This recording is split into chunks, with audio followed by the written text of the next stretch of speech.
Selamat sore para pemirsa BJTV, bertemu kembali bersama saya Herman Yakub, Berani Jujur. Hari ini saya berada di kantor Dinas Perpustakaan dan Kearsipan Kota Cilegon. Kita akan berbincang-bincang bersama Kepala Dinas Perpustakaan dan Kearsipan Kota Cilegon, Bapak Haji Ismatullah.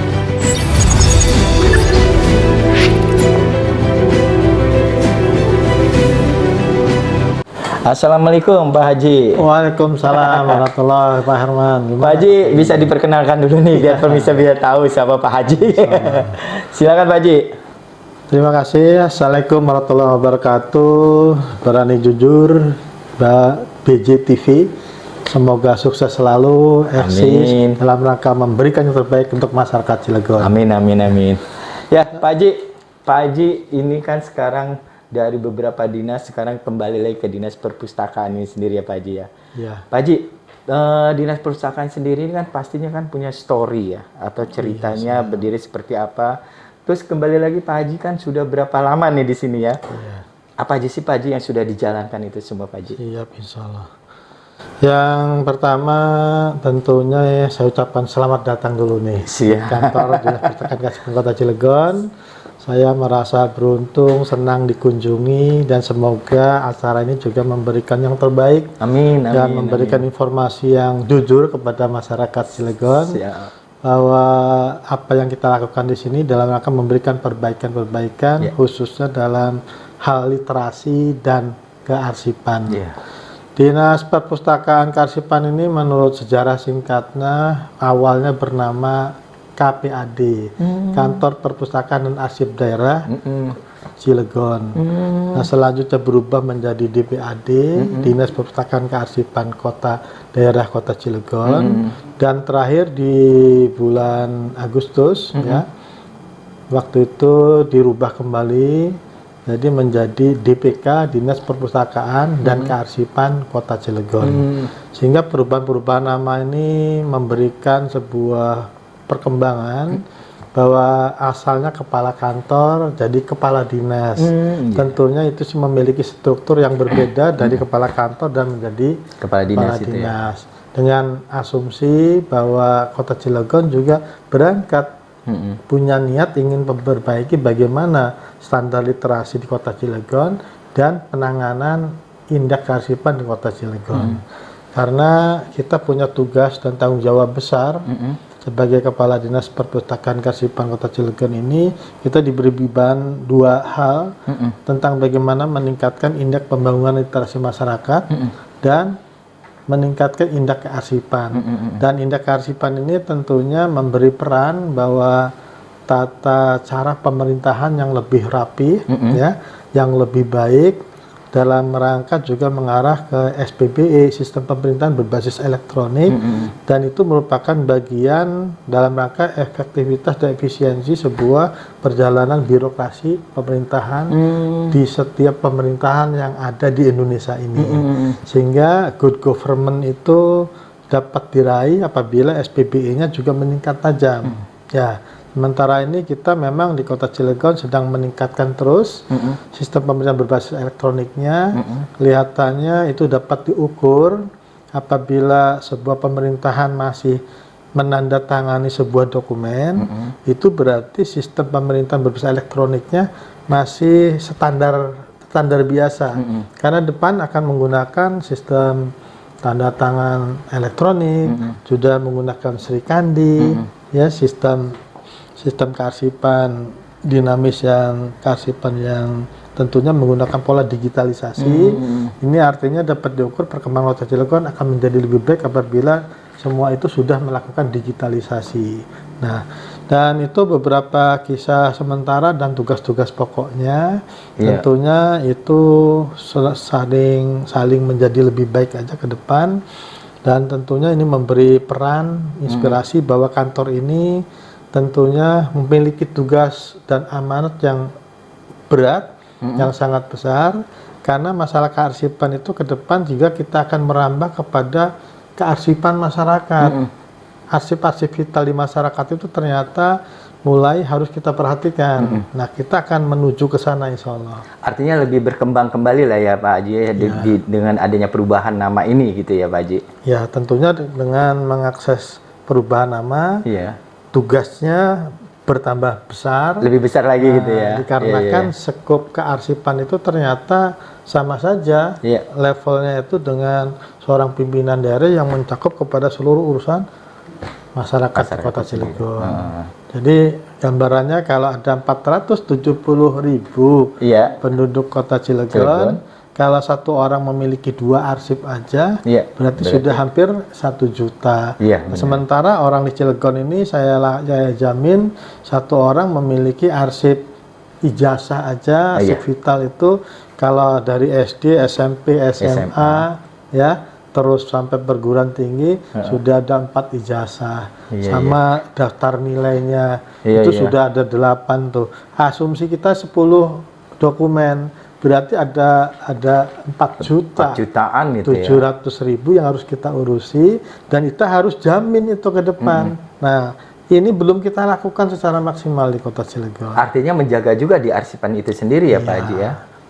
Sebagai contoh ke depan depot arsip ini yang kita miliki sekarang masih menyimpan arsip-arsip daerah, belum menyimpan arsip-arsip penting yang dimiliki masyarakat, karena memang kita belum memiliki fasilitas itu. Nah, ke depan kita akan coba bermimpi supaya masyarakat itu khususnya wilayah yang kena banjir, ya, arsip vitalnya yang dimiliki dapat aman. Di antaranya kita lakukan digitalisasi. Nah, digitalisasi sekarang ini baru kita lakukan untuk ijazah sekolah. Masyarakat belum maksimal, belum semuanya. Makanya kita sekarang membuat semacam satgas Laraska ya. Jadi Laraska itu tentunya dalam rangka untuk menciptakan masyarakat sadar arsip, Masdarsip. Tentunya masyarakat sadar arsip itu arsip-arsip vitalnya itu didigitalisasi, ya, terus dilakukan kapsulisasi sehingga terhindar dari bahaya rayap, bahaya banjir, ya, hilang dan lain-lain. Nah, permasalahannya sekarang masalah kearsipan ini masyarakat belum menyadari secara sepenuhnya, karena kalau banjir arsip bisa kita laminating, bisa kita digitalisasi.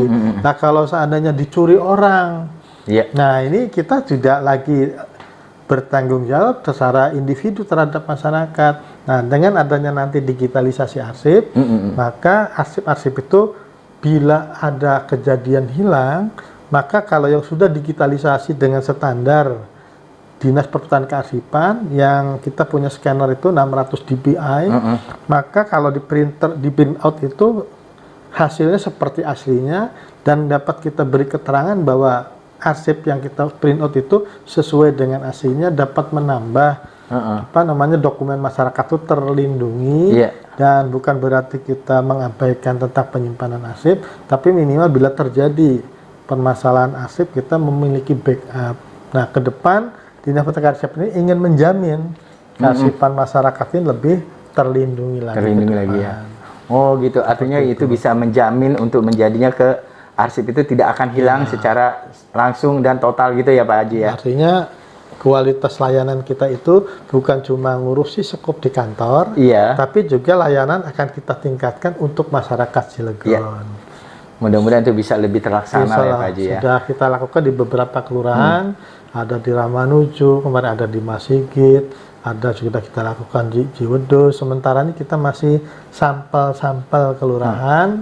Pada akhirnya nanti untuk 43 kelurahan akan secara bertahap kita lakukan. Oh, artinya sosialisasi sama berjalan terus dong ya Pak Haji ya? Berjalan terus dan kegiatan juga kita lakukan terus. Hanya karena memang aktivitas kita itu terbatas oleh pembiayaan yang tidak memadai, maka kita juga menyesuaikan lah kegiatannya. Artinya mudah-mudahan itu bisa menjadi lebih baik lagi lah dengan penyimpanan arsipnya Pak Haji ya.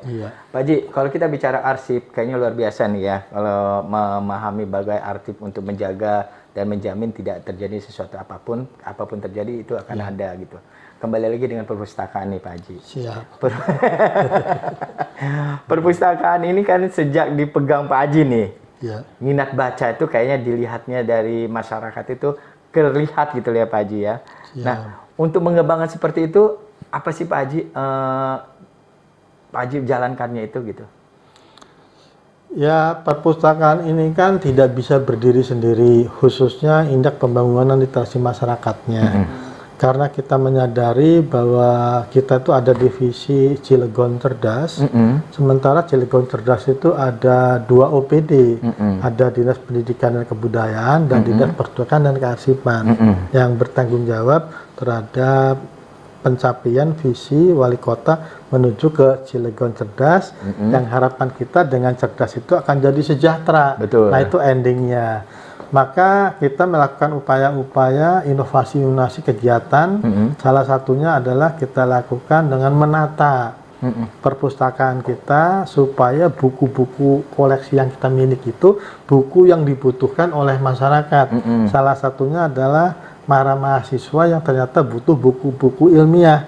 Maka ketika kita belanja buku itu, kita menyebarkan semacam isian apa sih masyarakat membutuhkan bukunya. Nah, ternyata kebanyakan mahasiswa itu membutuhkan buku-buku pendamping kuliah mereka yang dapat memperlancar tujuan pembelajaran di perguruan tinggi. Sehingga kita kemarin ada anggaran sekitar 30 juta kita belanjakan sesuai dengan keinginan masyarakat. Ya. Nah, sehingga referensi yang kita miliki itu betul-betul diminati. Betul. Nah, selama ini isian terhadap kebutuhan masyarakat ini mungkin sebelumnya tidak banyak dilakukan, tapi sekarang setiap ada yang berkunjung, Pak, Bapak sebetulnya perlu butuh buku apa di sini? Nah, kita catat. Nanti kita cari. Nah, kita bermitra dengan para penerbit, salah satunya Gramedia, ada nggak buku yang ini? Tolong buku ini dicarikan, nanti kita akan beli sesuai dengan kebutuhan yang ada. Itu salah satu contoh inovasi pertama, menyerap dulu kebutuhan masyarakat. Kedua, membiasakan masyarakat untuk membuat kartu perpustakaan. Nah, pentingnya bikin kartu perpustakaan kan bisa meminjam buku. Terus kalau sudah meminjam buku dengan adanya kartu, kita bisa mendeteksi rumah tinggalnya di mana. Jadi bila tidak mengembalikan seminggu atau 2 minggu, kita bisa datangi kemana buku yang sudah Anda pinjam.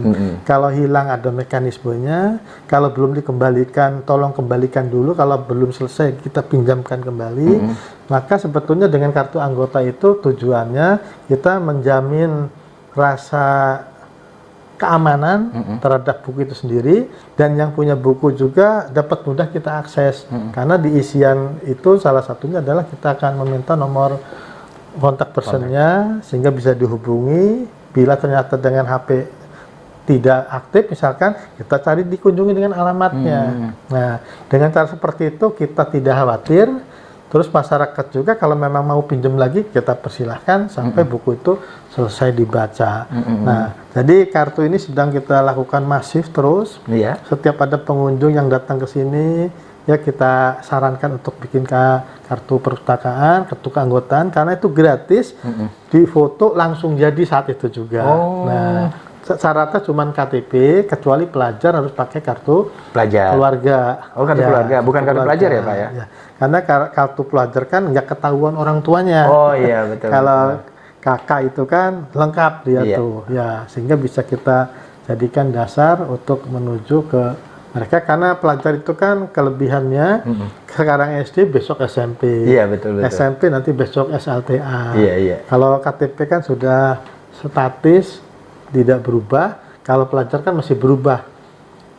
Apa tempat sekolahnya, umur dan lain-lain. Maka itu salah satu upaya, dan upaya-upaya yang lain kita bekerja sama dengan komunitas seperti Gaksa, komunitas baca nyari, ada dengan Biku misalkan, ya artinya salah satu inkubasi usaha itu. Kenapa kita usaha? Karena dalam perpustakaan berbasis inklusi sosial, ternyata inklusi sosial itu endingnya sejahtera. Jadi saya berharap ke depan masyarakat Cilegon itu ada yang sukses berkat membaca buku. Dan kalau Anda membaca buku, suksesnya saya jamin lebih cepat daripada otodidak ya secara keilmuan itu akan lama. Nah, makanya inklusi sosial ini sedang kita gaungkan di Kota Cilegon. Jadi programnya transformasi perpustakaan berbasis inklusi sosial. Kita sudah mengambil 4 kelurahan kemarin, sudah memberikan bantuan 16 kelurahan, 4 kecamatan. Tahun ini kita lanjutkan lagi dengan 4 kecamatan, 8 kelurahan, dan kita minta lagi bantuan ke Puskesmas supaya membantu kecamatan yang belum kebagian, sehingga kita buka pojok literasi. Tapi yang di perpustakaan kelurahan itu kita berbanyak buku-buku yang manfaat untuk masyarakat.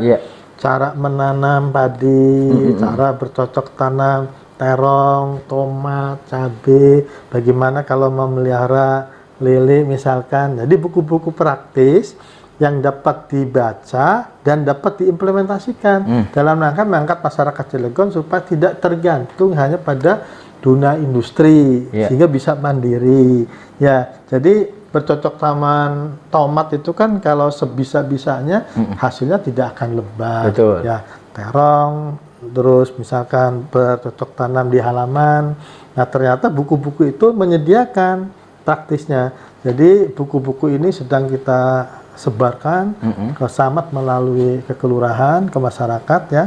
Nah, dengan adanya kita menyasar kepada masyarakat, tidak nutup kemungkinan perpustakaan ini juga perannya bisa mengurangi pengangguran. Kota Cilegon. Artinya perpustakaan itu tidak hanya dengan materi pembelajaran aja ya, Pak, hanya secara akademik ya. Ternyata ada juga untuk menjadi seorang entrepreneur juga ya. Contoh misalkan kita punya staf nih namanya Hasan misalkan. Ternyata dia belajar buku dari perpustakaan, bagaimana cara membuat ngupload sebuah berita, bikin YouTube, bikin Instagram. Ternyata dengan singkat beliau sekarang sudah mahir. Nah, itu menunjukkan bahwa pengunjung perpustakaan kita sudah ada yang bisa mandiri. Bahkan sekarang sudah melakukan jasa-jasa kegiatan, sekali bikin gambar kita tarifnya 10.000. Ya. Nah, kalau 10 orang sudah 100.000. Kalau seandainya dia sudah ternyata diminati, bisa mandiri kehidupannya. Itu salah satu contoh bahwa perpustakaan kita sekarang tidak hanya itu. Dan kita juga punya inovasi lain, salah satunya adalah Pocadi, pojok baca digital. Nah, untuk mengambil segmen masyarakat yang tidak mau datang, tapi menggunakan barcode, sehingga dia dengan cara barcode itu di-scan di Play Store-nya, maka dia bisa baca buku sebanyak 1.500 judul. Nah, jadi secara digital mereka tidak datang, tapi bisa mengakses perpustakaan kita. Artinya bisa baca juga bisa dia ya, nggak perlu datang ke tempat. Karena gitu ya. membaca yang menggunakan e-book itu kan memang betul banyak, bisa dan lain-lain. Cuman buku-buku yang ada di e-book kan beragam. Kalau kita memang buku-buku pilihan yang memang kebutuhan untuk masyarakat. Dan pojok baca digital ini sudah kita tempatkan di MPP, Mall Pelayanan Publik. Ada juga sekarang di Kejaksaan Negeri Kota Cilegon, ada juga di RSUD. Yang utamanya ada di kantor perpustakaan itu sendiri ya, Pak ya. Nah, itu akan terus kita lakukan. Dilengkapi lagi dengan Puslink. Apa itu, Pak? Perpustakaan keliling. Nah, perpustakaan keliling itu yang sudah rutin kita setiap hari Senin di Kejaksaan Negeri. Pernah saya lihat itu. Karena di situ ada 1.800 penghuni. Mereka juga perlu masa depan supaya apabila menyelesaikan tugasnya di lapas, keluar mereka punya kemampuan ya.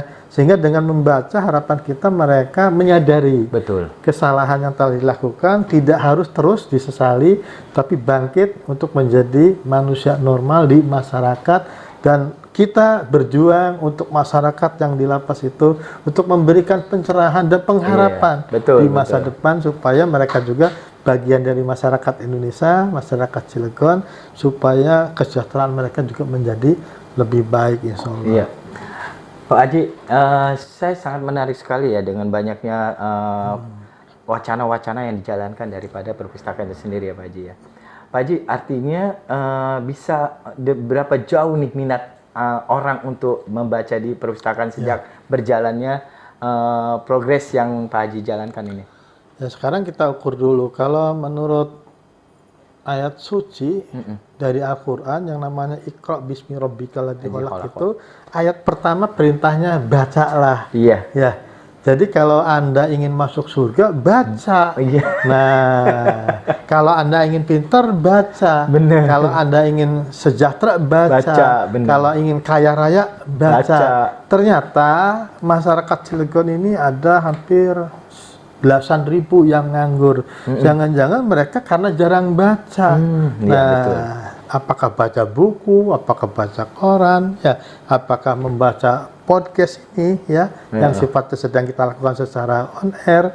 Jadi harapan kita memulai untuk menjadi yang terbaik itu adalah salah satunya membaca. Ya, jadi nanti harapan pertanyaan tadi itu dapat kita jawab apabila tahapan-tahapannya itu dimulai dari yang terkecil, baru menuju ke yang lain kira-kira. Jangan banyak baca yang lain-lain lah gitu ya Pak Haji ya. Ya sebetulnya membaca itu boleh apa saja, tapi yang manfaat itu akan menjadi lebih baik lagi ya. Minimal kalau mau berangkat baca doa lah kira-kira, itu akan lebih selamat daripada Bener itu Pak. baca WA kan belum menjamin juga kira-kira. Itu contoh lah kira-kira. Iya, baca yang lain tuh nanti dulu lah ya, yang utama dulu gitu ya Pak Haji ya.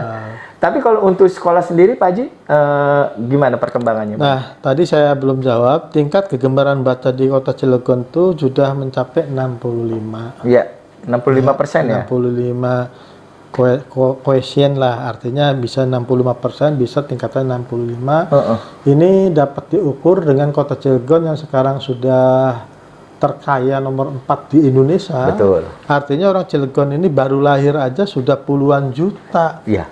Karena sudah ada bertengger di urutan nomor 4. Menunjukkan bahwa orang Cilegon ini sebetulnya secara kesejahteraan sudah lebih baik daripada sebelumnya, otomatis diikuti dengan tingkat gemar membaca. Saya nggak bayangkan apabila ternyata tingkat gemar membaca masyarakat Cilegon 100%, jangan-jangan nomor 1 nanti kesejahteraan. Iya bisa. Nah, jadi kalau sekarang baru 65 tingkat gemar membacanya sudah di ranking 4, berarti dengan Anda rajin membaca, insya Allah nanti kesejahteraan itu akan meningkat dengan sendirinya. Betul. Karena Allah sudah menjanjikan orang yang punya ilmu itu tidurnya aja sudah ibadah. Betul. Tidurnya aja sudah menjadi pahala. Jadi kalau orang yang tidak berilmu, saya yakin itulah yang bikin hidup susah. Iya. Nah, jadi di sisi lain, sambil podcast ini saya juga berdakwah sedikit, bahwa kalau Anda hidup susah hari ini, berarti bacalah Al-Quran, bacalah hadis, bacalah buku, baca apa saja, mau koran boleh, mau buku pelajaran boleh, karena ternyata baca itu kunci utama untuk menuju sukses, menjadi orang yang terbaik dan bahagia dunia dan akhirat insya Allah. Iya. Ya itu kan salah satu yang memang dianjurkan kan gitu ya Pak Haji ya. Allah, ya. Tapi kan kadang-kadang orang-orang itu jarang sekali untuk niat bacanya itu ya Pak Haji. Ya sementara ini orang Indonesia ini kan yang punya HP itu sudah hampir 100 juta. Iya. Nah apabila satu orang sekarang punya 2 HP berarti kan 200 juta. Kalau baca WA sehari satu publik berarti kan ada 200 WA. Nah yang untung siapa nih? Ya, bukan kita ternyata. Tetapi kalau sekali-kali baca WA-nya WA kiriman rohani, kiriman informasi yang sifatnya manfaat, boleh juga sih itu, tidak dilarang. Pokoknya sekarang mau baca WA, baca SMS, baca aja dulu. Tapi yang masuk ke hati, yang manfaat. Betul. Nah, yang membawa kita lebih terhormat ke depan. Karena insya Allah dengan membaca ini semua orang dijamin akan rezekinya, ya. Orang yang sering baca itu dijamin kehidupannya akan menjadi lebih baik. Kalau hari ini Anda belum percaya melalui media BJTV ini, saya lagi jujur ya. Karena saya hobi membaca. Ya. Saya dijamin ini salah satunya menjadi kepala dinas. Betul, Cuman bacanya dulu saya. Bukan sekarang. Sekarang baca tentunya sebagai hobi. Jadi orang yang baca, yang hobinya baca, insya Allah pada umur saya akan menjadi orang yang lebih baik lah kira-kira. Itu saya tidak mau ngomongin orang lain dulu, bahwa rata-rata orang sukses itu rajin baca. Betul, Pak. Jadi kalau ada orang rajin baca kalau belum sukses, bawa ke sini mau tak tanya baca apa kira-kira itu. Jangan-jangan takutnya baca-baca yang mana ya gitu ya Pak Haji. Ya memang itu juga menjadi suatu kita untuk sukses itu memang harus ada bacanya. Karena teori juga tidak bisa dipungkiri ya Pak ya untuk menjadi orang yang maju juga kan gitu. Tapi juga jangan lupa dengan actionnya juga harus dijalankan kan gitu Pak Haji. Wah sebenarnya kita masih banyak sekali nih Pak Haji yang akan kita kupas ya. Tapi waktu yang memang kita tidak mengizinkan, mudah-mudahan nanti ke depannya kita bisa lebih lagi untuk memberikan suatu kontribusi kepada masyarakat khususnya wilayah Kota Cilegon itu sendiri. Terima kasih Pak Haji, mudah-mudahan nanti Pak Haji yang begitu sangat meminati untuk masyarakat agar ayolah kita membaca, ayolah kita bermanfaat arti daripada membaca itu sendiri Pak Haji. Ya makanya saya ingin menyimpulkan terakhir ya sedikit. Boleh Pak Haji. Bahwa tidak ada raja, kaisar, presiden, ya, perdana menteri yang jarang baca. Betul. Ya, tidak ada orang sukses, orang kaya yang jarang baca. Betul. Ya, minimal mereka pasti baca rekeningnya nambah apa tidak. Betul. Nah, jadi saya yakin membaca itu apapun bermanfaat. Ya, semoga pertemuan ini memberikan motivasi kepada yang mengikuti BJ TV Cilegon ini. Saya disuruh jujur, lah itulah kejujuran yang sudah saya sampaikan. Semoga ini bermanfaat dan mohon maaf apabila ada yang kurang berkenan. Ya. Semoga pertemuan ini bukan yang terakhir, tapi berlanjut lagi untuk masalah-masalah yang lain yang bermanfaat untuk masyarakat banyak. Terima kasih, mohon maaf ya. Assalamualaikum warahmatullahi wabarakatuh. Ya, demikianlah para pemirsa berbincang-bincang dengan Bapak Kepala Dinas Perpustakaan dan Kearsipan Kota Cilegon. Sebetulnya waktu ini sangat singkat, ingin sekali lebih panjang lagi untuk berbicara kepada Bapak Kepala Dinas Pak Ismatullah. Demikianlah para pemirsa, kembali lagi kita di episode yang akan datang. Semoga apa yang kita dapatkan, ilmu yang dari Pak Kepala Dinas akan menjadi lebih baik, semuanya akan berarti untuk membaca lebih penting. Assalamualaikum warahmatullahi wabarakatuh. Waalaikumsalam.